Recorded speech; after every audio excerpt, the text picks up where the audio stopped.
Hello there, this video is going to be called What Am I Listening to in My Car? And I thought it would be much simpler to actually just film it in the car whilst I'm listening to the record. And the CD that I'm listening to is this. It's called A Soul in Time. It's by James Morgan and it features Hadrian, how do you say his name? Hadrian Feraud, and of course the legendary Gary Husband.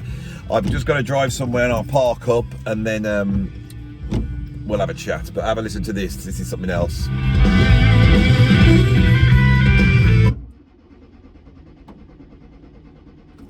The car won't start.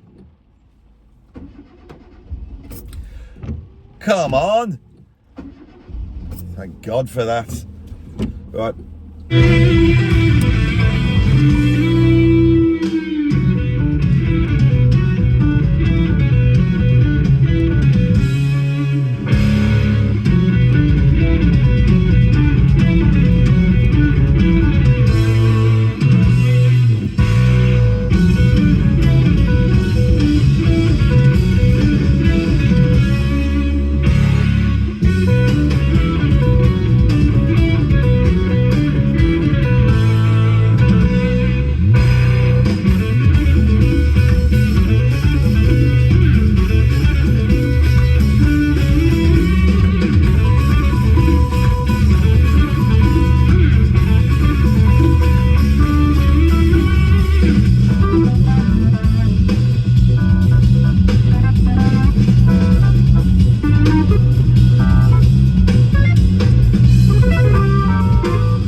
I don't ask much from Jazz Fusion.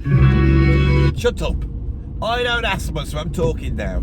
It's my turn. I don't ask much from Jazz Fusion, right? I don't ask much, right? I don't want anyone to reinvent the wheel, right? I don't want that. I don't want to hear new sounds. I'd like to hear new sounds. It'd be nice to hear some new sounds, right? But I tell you what I want. I want people to actually bloody play. That's all I want, is for somebody to actually play, right? To play like they mean it. To play like they've got beef. I want to hear some beef. I don't want any of this vegan jazz fusion that we get nowadays. I don't want it. I want some beefed up beef fusion where people have the beef and they want the beef. I want it when it's over. I want to look down. I want to see the blood on the floor, right, where they've had the beef. That's what I want. I don't want anybody worried about what notes they're playing. I don't want anybody worrying that they're going to, maybe play the wrong lick or not look cool, right? I want it to sound like they mean it, right? Does it really matter anymore, right? Who's buying CDs anyway? Nobody. So you may as well do what you want. I'm really not interested in how much technique someone's got. I might have when I was 14, right? I might when I was 14 years old. But I'm not 14 years old now. I'm 56 years old. I don't give a toss, right? I want to hear it. I want to feel it here. I don't want to be thinking about it up here. Listening to a bunch of nervous, privileged ex-jazz students still thinking they're getting marked by their jazz teachers. That's all I want. So, James Morgan is the guitarist on this, and he contacted me. Be watching my channel, and he's the same. This guy, he wants to. I can't get my words out on this one. It's got me too fired up. It doesn't work, does it?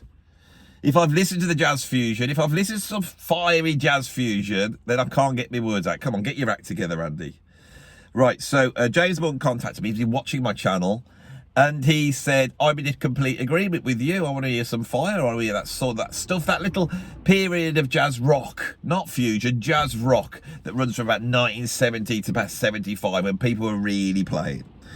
And this guy, American guitarist, he was originally taught by Bill Connors, the legendary and elusive guitarist that played with Return to Forever on just one album, Hymn to the Seventh Galaxy, and then left, signed with ECM Records, and did Theme to the Guardian, is it? Acoustic guitar track.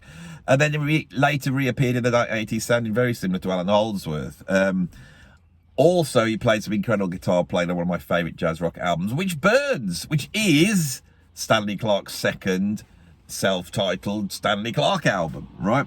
So he eventually got in touch with the late great jazz rock guitarist Dean Brown.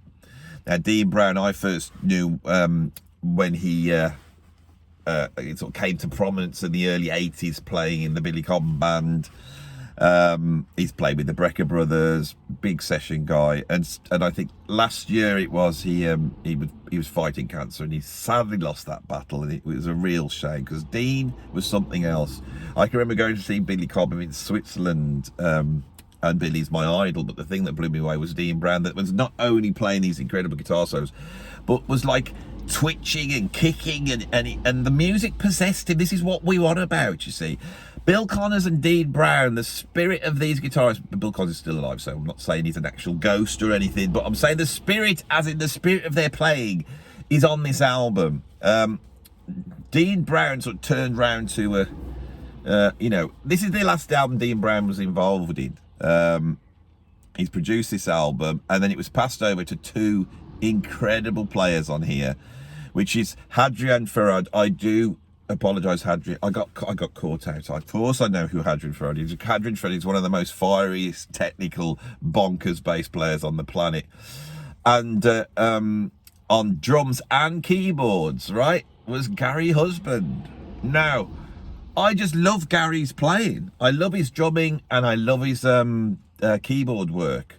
This is an iconic drummer, and Gary is the link between my two favourite guitarists, really, which would be John McLaughlin, that Mavish new thing, and Alan Holdsworth.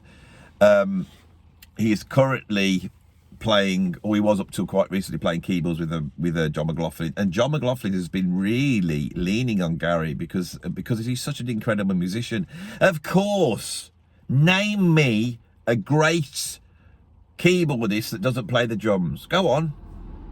Oh yeah, there is him. Chick Corea, brilliant drummer. Jan Hammer, one of my favourite drummers. Joe Zawinul played drums.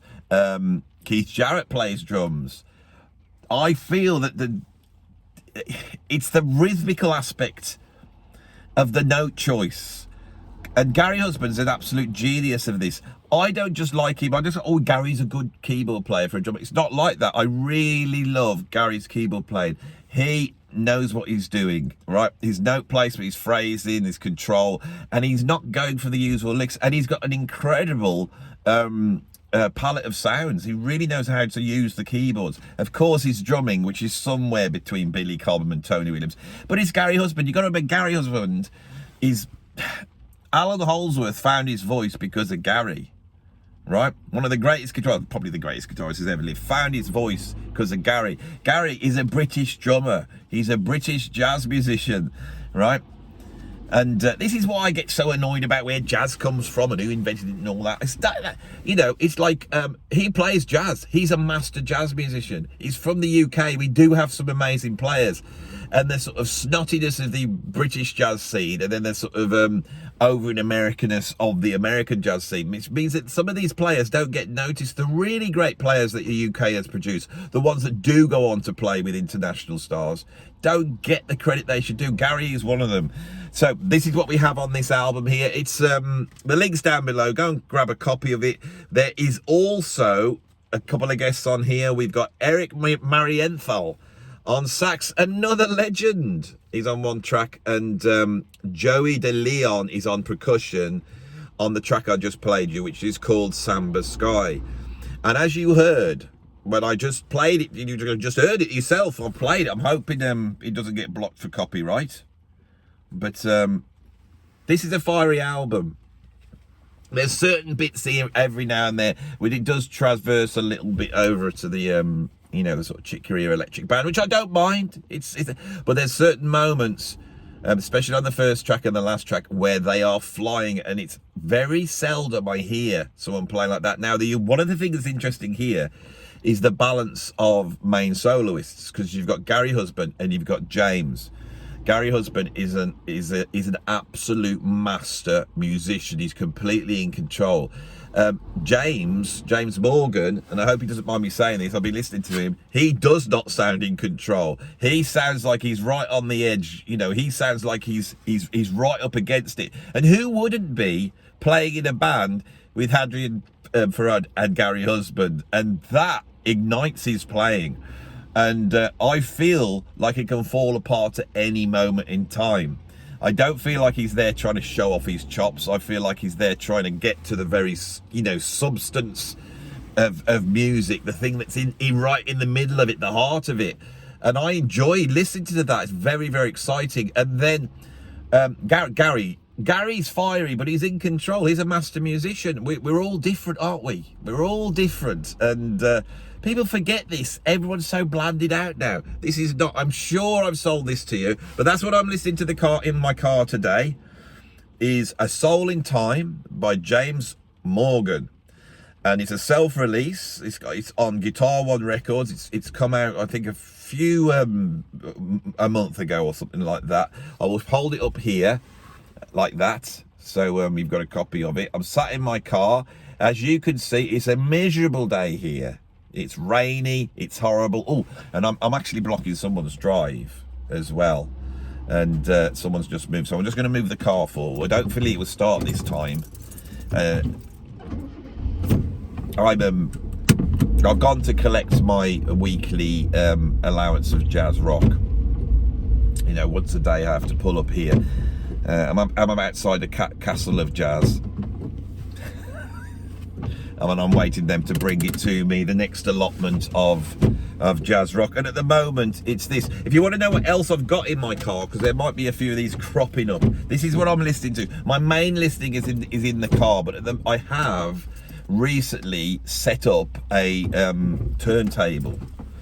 That I hadn't got my turntable set up, so I'm now back on the vinyl. But I have on album here in my car, I have Joaquin Rodrigo's Concerto do Aranjuez, is one of my favourite pieces of music of all time, and I might do a video on that because I've got a lot to say about that. That's a great one. I have The Master, one of my favourite jazz musicians in history, and I've never really spoken about him on the channel. I've been chatting to Martin Taylor to see if he'll come on to chat about this guy, because this is one of the greatest, and I just love him. Stefan Grappelli. How good is Stefan Grappelli? Right? We can go on about Jean-Luc Ponty and Jerry Goodman and El Shanker, but then you put Stefan on and nobody really touches Stefan. Nobody. I have Arvo Part. Right? And this is Fratres. And then there's Cantus in Memory of Benjamin Britten, modern classical music. Look at, they go, Andy's not listening to the jazz rock. I am. Look at this. You can't get more jazz rock than this. Frank Gambale, Stuart Ham, and who's the other fella? Steve Smith. And this is a burning album. My favourite Gambale album. He flies. I've got a little bit of mellow jazz rock, really. And I'm going to have a good listen to this at some point. First Light by Freddie Hubbard. Freddie Hubbard's the man, isn't he? The absolute man. Virtuoso, you know, cool, got all the licks, fiery, cool. It's just, Freddie Hubbard's the man. And this is the nice thing about doing this, sitting in the car and just showing you some of the CDs. So you might be saying, well, why don't you do a video on Freddie Hubbard if you like him so much? I could do a video, but I tend to go for artists that I really know about, right? And Freddie Hubbard, I know quite a lot about, but I don't know whether I could do an album ranking. He must probably, I made about 400 albums. And the last one I've got is Steve Reich remixed. So this was done how many years ago? God, this is done 25 years ago. And it's a remix of Steve Reich tunes by people like DJ Spooky, Cold Cut, Mantronics, D-Note, used to love D-Note, Howie B, love Howie B. And so that's a sort of electronica. I listen to a lot of that stuff. So that's where I'm at the moment. Hope you enjoyed this video. I do a lot of these for my patrons. Right, this is the sort of thing I do. But most of my Patreon videos are done like this, where I can play the music. Now, I'm hoping, because this is a self-release, that James Morgan won't block me, so you can actually get to hear the album, and it's quite fun for you to hear it in the car and get all that type of thing, that ambience. I'm using a lot of strange words, and I'm pronouncing them strange today. I've got overexcited, haven't I? You can tell. As soon as I hear some blistering jazz rock, I get overexcited. Anyway, this is the sort of thing I do on Patreon, if you want to know. So if you want to come across and become a patron, the link is down below.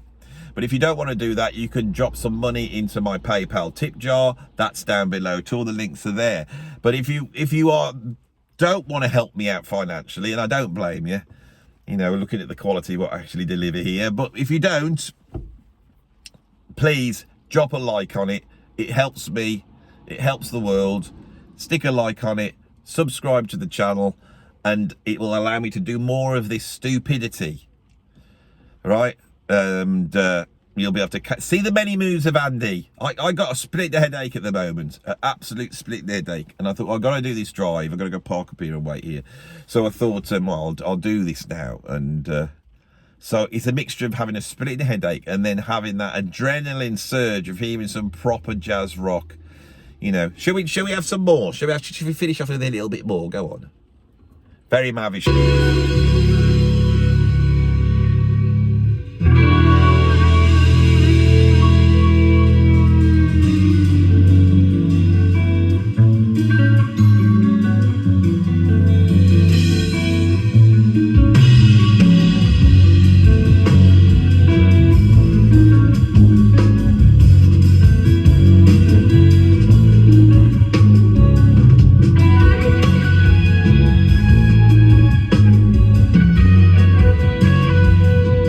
Fade out now.